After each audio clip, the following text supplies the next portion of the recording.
Hello guys, this is Cat's Diary. Welcome back. There is an estimation that over 600 million cats are living around the world, and a lot of them is living with their owners. Well, this number is probably the reason because cats don't really need to put that much energy into nurturing like dogs, because you need to take them for a walk once or twice a day. They're also very kind and nice and playful, and they like to cuddle, so they are basically the ideal partners even for the older people. But how to actually build a relationship with a cat so the life can be nice? It's today in Basic Stuff. I do know a lot of people who used to own a dog, but later they settled for a cat. Well, there is a main difference between dogs and a cat. Mostly it's that if you have a dog, you need to take him out for a walk at least twice a day, which is in today's lifestyle for a lot of people basically impossible. Also, living inside of the apartment, it's a lot easier with the cat because they know how to use their litter box and they don't have that typical strong smell as the dogs do.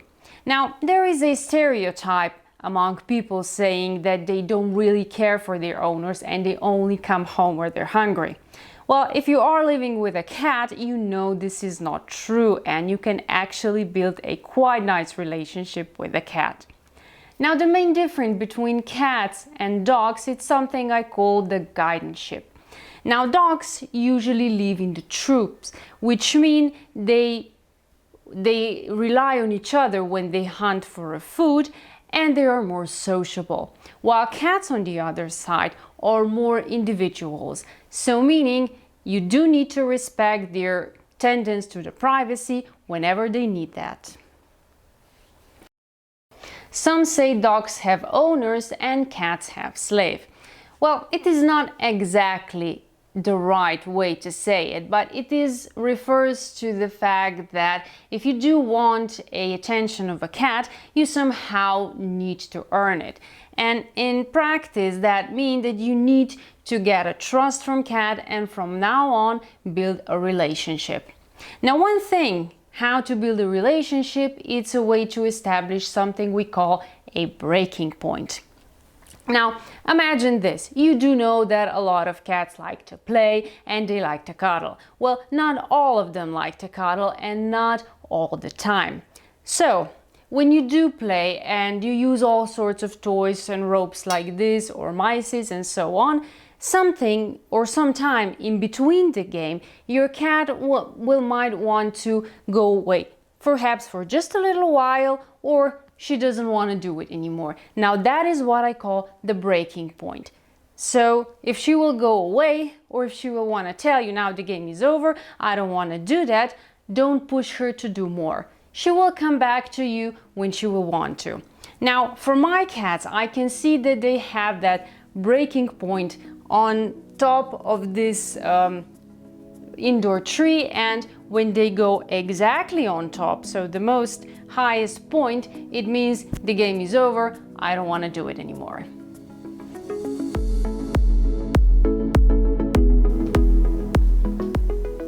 Most of people who own a dog, they also usually train it. Well, if you're thinking to train a cat, that may not be that easy. Now, a lot of things you need to know when you decided to do that training stuff. First thing, when you bring a baby kitten at home and if you're worried that he will give you damages like scratching your sofa and stuff like that, well, you do need to know that cats are not evil in the basics. So if he starts doing that, there may be a reason. So if you see that your cat is doing damages around the house, first thing you need to do is ask yourself, why is he doing that? Now, number one, it's perhaps the reason that you don't give him enough attention. So in this case, take time for your cat and you will save the problem. If you didn't clean his litter box, perhaps it may start happening that he will throw the sand out. Also, perhaps he may be hungry or he's having any other problems that he just doesn't like it. So if he's doing the damages around the house, then first ask yourself, what did I do it wrong or what did I did it different. Now, if that happens anyway, you have two tactics. First one, you can punish him, but if you do decide to punish him, number one that you do need to know, punish him when you caught him at the act. Now, if you see your sofa is scratched, you know your cats did it because you probably didn't. But perhaps he did it yesterday or maybe an hour ago, and if you punish him now, it won't do any good because the cat won't understand what is he being punished for. So, caught him in the act first and then do the punishment job. The second tactic is that you don't give them the attention. Now, that is very reliable method on the curtain climbing. When I got those two at home, I was afraid, how am I going to tell them you are not allowed to climb the curtains? Well, then I said, oh, what the hell. If you want to climb them, do it. And you know what happened? They only did it once or twice. Because I didn't give them attention to, they simply lost their interest. Another reason why the cat may be doing some damages, like scratching or something, is maybe a medical problem. Now, I actually deal with that problem with Nika. She wasn't scratching around for 15 years, and then suddenly she started to. I had absolutely no ideas why. And then another thing that had happened, I got the particles of dry food around the house. And at first, again, I had no ideas what is happening. And then we figure out that Nika had a kidney failure. And because with scratching, she wanted to notify me, hey, I'm having a problem. And Ori probably understood that. And because she knew that Nika wasn't eating, she was carrying food around. So perhaps she would be eating more. So there is the whole lot of reasons why the cat is perhaps doing problems around the house. So before you do anything stupid or before you do any rational decision, slow down, take a deep breath and think, why is your cat doing that?